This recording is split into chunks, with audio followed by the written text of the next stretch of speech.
Bismillahirrahmanirrahim. Assalamualaikum warahmatullahi wabarakatuh. Perkenalkan, nama saya Dr. Insinyur Haji Syaifuddin STMT PM. Dalam hal ini saya sebagai dosen tetap Fakultas Teknik Sipil Universitas Islam Al-Azhar Mataram. Saya mulai mengajar di Fakultas Teknik ini sejak tahun 2000 sampai tahun 2010.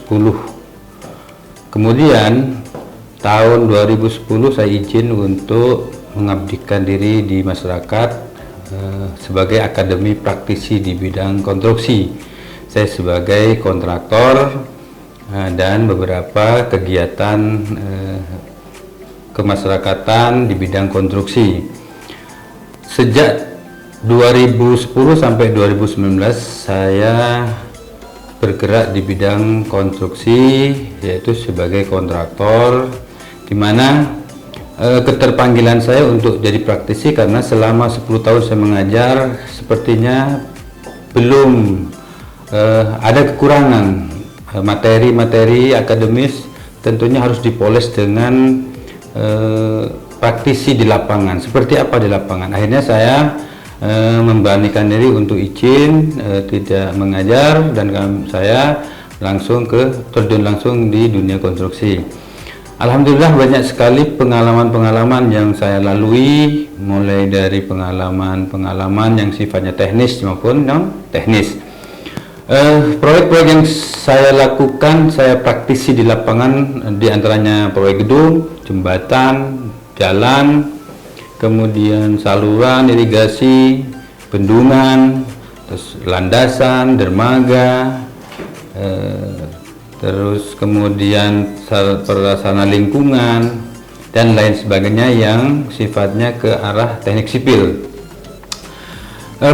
Dari sekian banyak proyek-proyek yang saya tangani, tentu banyak sekali pengalaman yang banyak saya ambil hikmahnya, petik hikmahnya dari mulai proyek itu berhasil, ada yang gagal. Nah, tentunya ini sangat bermanfaat untuk di dunia akademis.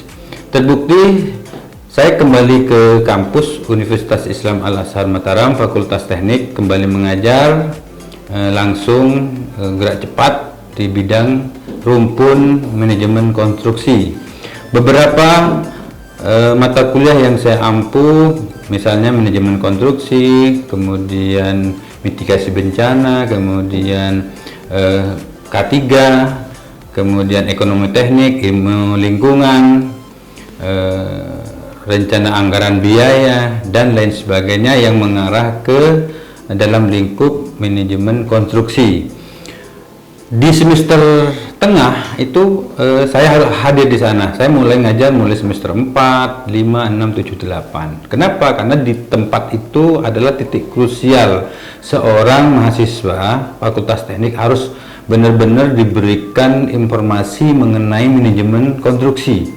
Kenapa? Karena di manajemen konstruksi ini adalah core-nya. Ketika manajemen itu bagus dilaksanakan, pengetahuannya masuk semua, insya Allah pengetahuan yang lain akan menjadi sinergi. Pun sebaliknya, kalau hanya hitungan, perencanaan yang sifatnya akademis, kalau fakultas manajemen konstruksinya tidak dilakukan, tidak diajari, maka akan mengalami hambatan atau kegagalan di pelaksanaan. Kemudian beberapa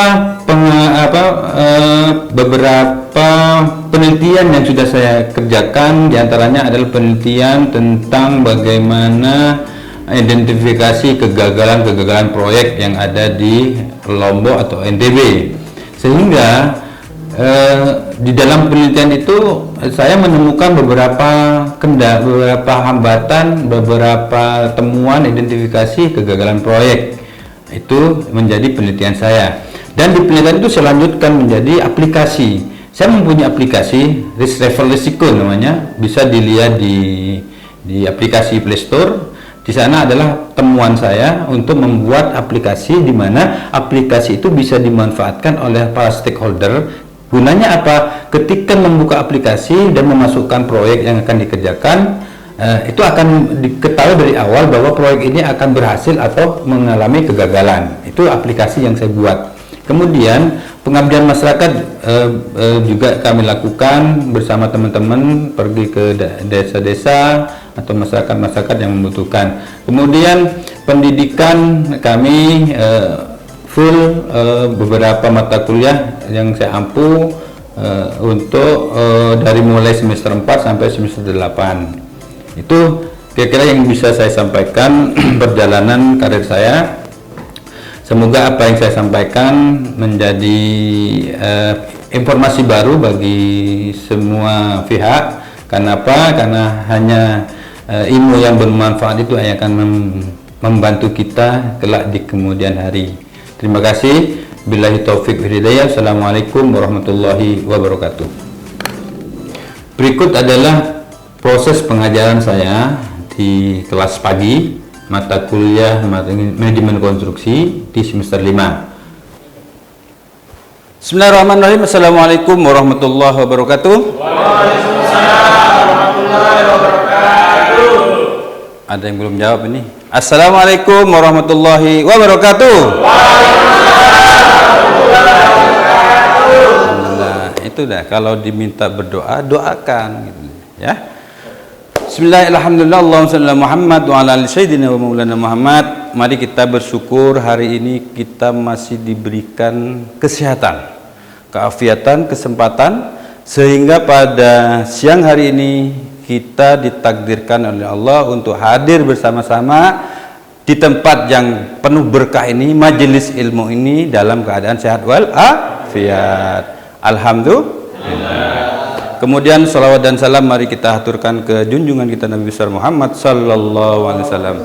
Allahumma shalli wa sallim wa barik alaihi. Baik, hari ini adalah hari pertama kita ketemu. Ada yang kenal saya? Belum. Masya Allah. Sekarang kita kenalan karena ini semester 5. Kenapa di semester 5 saya selalu diberikan tugas oleh fakultas mengisi semester 5, karena apa? Di semester 5 itu adalah titik krusial. Ibaratnya itu kita start 1, 2, 3, 4, 5 itu sudah mau menurun. Ketika sudah mau menurun, kalau kita tidak kasih dia ilmu yang bagus, menurunnya nanti tidak jelas. Bisa dia diem, bisa dia balik arah. Nah, di semester 5 ini saya kasih materi kuliah yang namanya manajemen konstruksi. SKS-nya ada 2. Namun sebelum saya melanjutkan ini, tentunya kalian akan harus tahu dulu tujuan daripada mempelajari manajemen konstruksi. Apapun, dimanapun tempatnya kita melakukan sesuatu harus tahu ujungnya. Ujungnya harus tahu dulu, tujuan harus tahu dulu. Hidup kita tujuannya atau apa? Untuk menuju ke akhirat, gitu loh. Harus tahu tujuannya dulu. Jangan asal berangkat aja, berangkat tapi tujuan tidak jelas, bisa mampir di tengah jalan.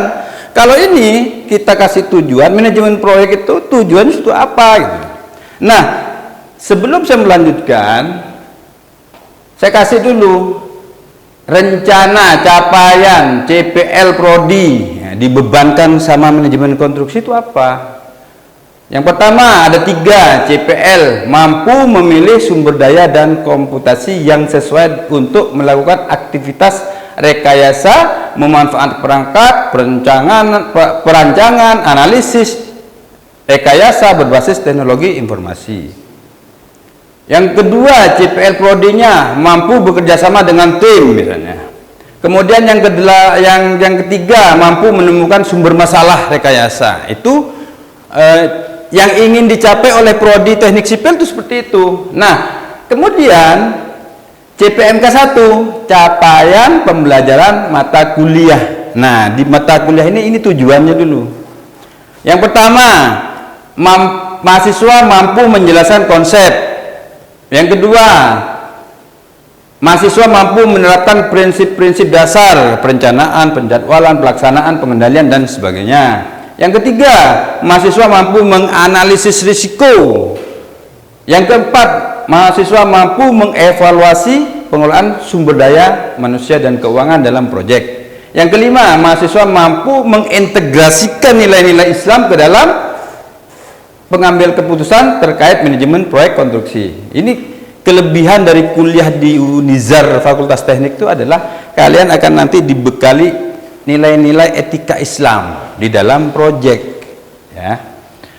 Kemudian dari CPMK yang tadi itu diurai lagi, kalian dikuliti lagi nih, dari menganalisis, mengevaluasi, ya, ini dikuliti lagi nih. Misalnya satu, CPMK, mahasiswa dapat menjelaskan definisi manajemen konstruksi dan perannya dalam industri konstruksi. Menjelaskan apa manajemen itu, nanti ujung begitu.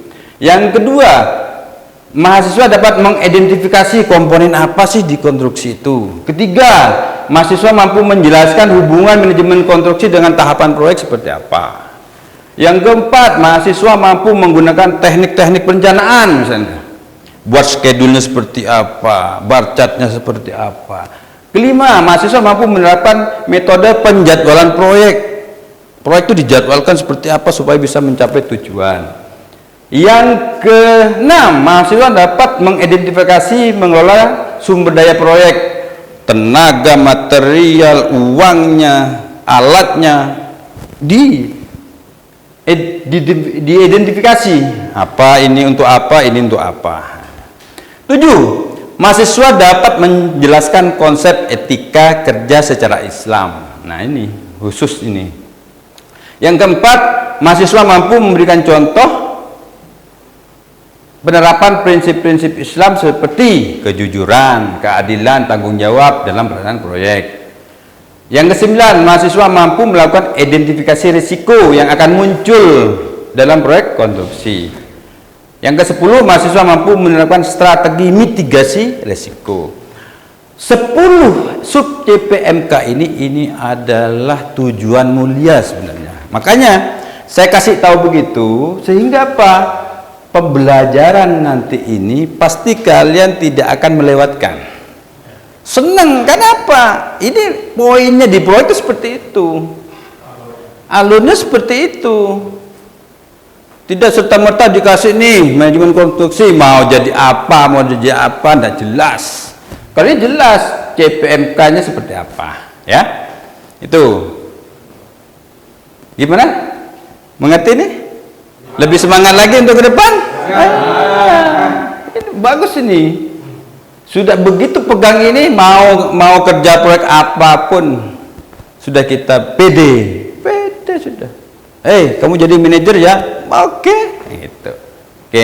Jadi dari uraian tadi itu menjelaskan bahwa kita itu berinteraksi, kuliah, belajar mengajar itu jelas tujuannya, arahnya tujuannya seperti apa gitu. Oke, kita lanjutkan sekarang. Materi yang pertama adalah manajemen konstruksi. Ya. Supaya tidak ngantuk, kita baca bersama, ya. Yang pertama, 1 2 3 go.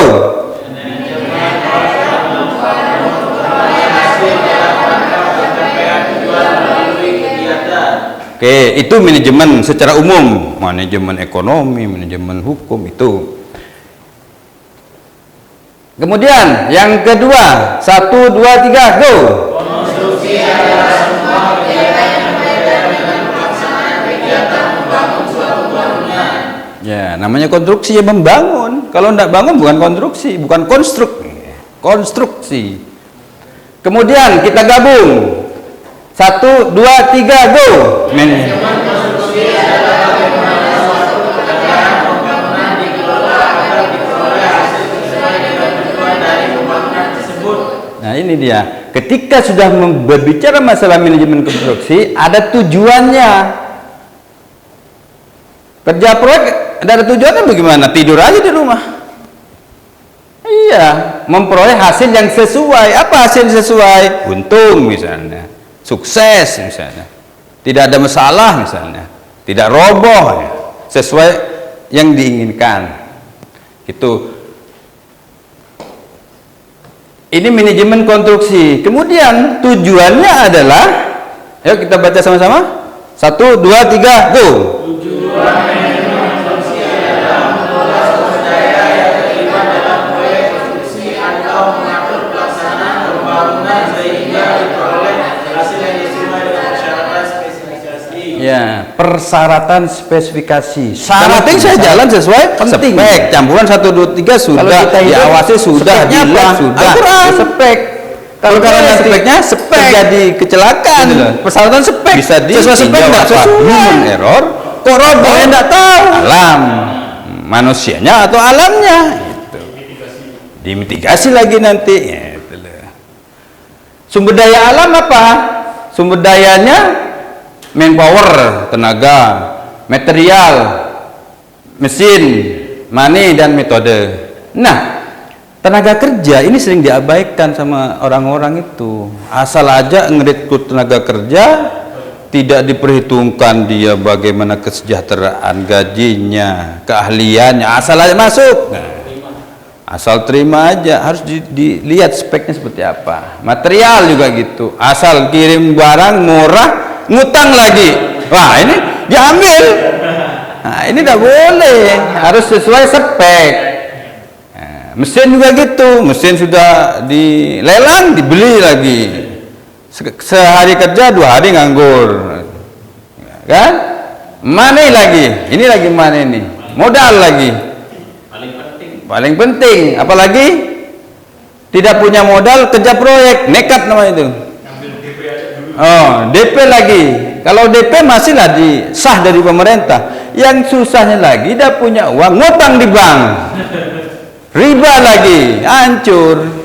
Ya, bagusin semuanya. Kalau manenya ini tidak bersih, pakai uang riba, hancur. Karena Allah sudah janji, riba itu akan dihancurkan. Kalau sudah hancur, konstruksi hancur, bangun, oke, dapat uang, riba, bagus, sudah hebat kamu, hebat, nyampe di mentok atas, disentil oleh Allah, dihancurkan. Brrr. Itu bahasanya dari Quran, akan dihancurkan. Yamhaqullahu riba, yamhaqullah, hancur. Jangan heran kontraktor-kontraktor atau pengusaha-pengusaha yang pakai manenya ini dengan yang tidak sah, tunggu saatnya setahun 2 tahun hancur. Ya, oke. Itu warning ke kita semua, saling mengingatkan bahwa apapun kegiatan kita harus benar-benar manpowernya harus bagus, materialnya bagus, mesinnya bagus, uangnya bagus, metode kerjanya bagus semua. Metode kerja tidak bisa masang dulu baru digali misalnya, ngaspal dulu baru ngampar LPA LPP, kan tidak bisa metodenya begitu. Oke, ini jadi sasaran proyek itu yang dinamakan proyek itu adalah kita dikatakan proyek itu manajemen proyek berhasil apabila tiga serangkaian ini harus kita ketemu ini. Ada mutu, ada biaya, ada waktu. Ada mutu, apa kinerja harus bagus, biaya anggarannya harus jelas, waktu terjadwal. Ini harus ikutan yang kuat nih, tidak boleh nganga ini. Oh, biaya waktu aja Pak, saya perhatikan mutu hancur. Mutu aja Pak, waktu itu biaya bengkak. Biaya dan mutu aja Pak, waktunya molor misalnya, harusnya dipakai lagi lanjut banyak. Ya, ini dalam melaksanakan 3 itu tentunya planning, actualing dan controlling. Ini yang paling peranan adalah kontrol, pengawasan, pengendalian, koordinasi. Itu yang sering. Kenapa koordinasi? Karena seringkali para stakeholder ini saling jalan sendiri-sendiri, miskomunikasi, saling cari kesalahan. Nah, ini kalau sudah saling cari kesalahan, tidak bisa jalan. Ibarat sapu deh, sapunya dibagusin dari siapa ini, orang ini digabung jadi satu, cepat bersih. Sapu lidi satu, kamu berangkat ya, ini berangkat ya, tidak bisa. Oke, manajemennya itu yang kita pentingkan. Fungsi manajemen adalah Kalau punya manajemen, pasti dia mempunyai tujuan, goalnya apa. Nah, itu sudah. Saya misalnya, Anda nanti berumah tangga, saya kawin sama kamu, apa endingnya? Apa cuma mau senang-senang sekarang? Endingnya jelas. Ayo kita sama-sama nanti bergandengan tangan menghadap Allah. Misalnya gitu. Itu tujuannya harus jelas. Ya. Misalnya kalau sudah jelas tujuannya, direncanakan. Oh, kita punya rencana, harus bagus ya usahanya ya. Kita selalu harmonis ya. Nah, gitu. Habis itu organisasi. Oh, kamu tugasnya bagian ini, kamu bagian ini. Jangan satu orang pegang semua tugas. Iya. Pengisian staf. Oh, kamu bagian staf ini. Jangan merangkap. OB merangkap pelaksana, buat kopi, buat bagian gudang, tidak bisa, harus sesuai dengan porsinya. Pengarahan, nah, briefing ini penting. Setiap pagi harus di briefing. Kalau tidak sempat sore tidak masalah, tapi pagi itu penting, masih seger. Kalau sore memang kendalanya itu sudah capek, gitu kan? Kemudian pengawasan harus selalu diawasi, saling mengingatkan. Pengendalian harus dikontrol tuh, tak kasih uang segini, lapor dulu, baru saya kasih, itu kontrol namanya. Jangan los-losan aja. Wah, saya percaya sudah, percaya, ujung-ujungnya Pak minus Pak, pusing, macam-macam pikirannya. Diapain ya uang saya? Sudon lagi, dosa lagi kalau sudon.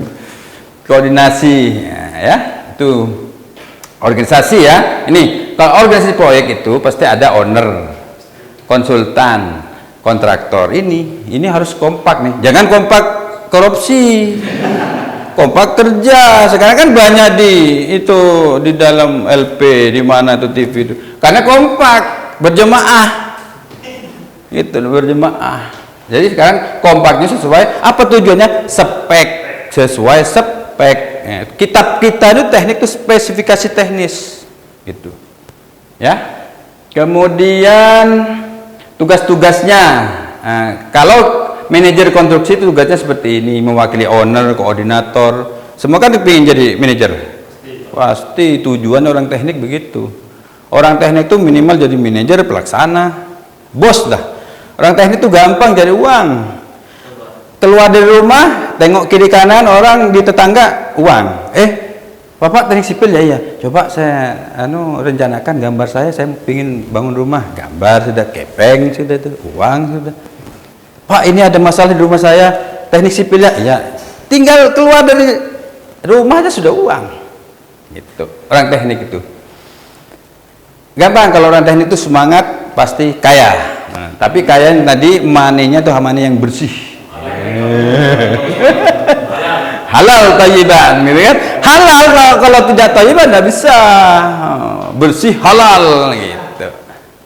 Oke, sistem manajemennya seperti ini ya. Jadi kalian nanti perlu tahu proyek itu sistem manajemen seperti ini. Jadi sumber daya seperti ini, tentukan tujuan survei daya, perencanaannya, pengendalian, pelaksanaan tim proyeknya seperti ini ya. Oke. Sampai di sini ada yang mau bertanya, silakan. Ayo. Meskipun siang harus semangat. Ayo silakan. Oh, Rangga. Ya, Pak. Ya. Tadi saya kurang jelas terkait apa? Jadi saya mau bertanya apa tujuan manajemen proyek dan apa yang dimaksud dengan proyek yang sukses tersebut. Oke. Pertanyaan bagus, cuma kok bisa bertanya? Karena sudah dijelaskan tadi, mungkin lagi ngelamun ya, Rangga ya. Orang fokus, ya. Memang manusia hidup tuh banyak masalah, ya, banyak masalah. Kalau yang tidak ada masalah itu yang sudah meninggal tuh tidak ada masalah. Wajar. Kalau yang salah saya suka, orang salah itu saya suka. Yang saya benci itu orang bohong. Kalau salah bisa diperbaiki, kalau bohong nggak bisa. Jangan suka berteman sama orang bohong, munafik tidak boleh. Kalau yang bodoh, lupa, salah, oke, teman saya. Gitu. Pertanyaan Rangga tadi, saya kembalikan dulu ke yang masih seger-seger nih. Coba siapa yang bisa membantu menjawabnya? Ayo. Yang tangga tidur mungkin, enggak? Sedikit. Oke. Siapa lagi yang bisa yang bisa membantu jawab? Apa tujuan manajemen proyek? Dan yang dimaksud dengan sukses. Sukses itu apa? Ayo apa? Siapa bisa jawab? Ayo. Tujuan proyek, tujuan manajemen. Ayo.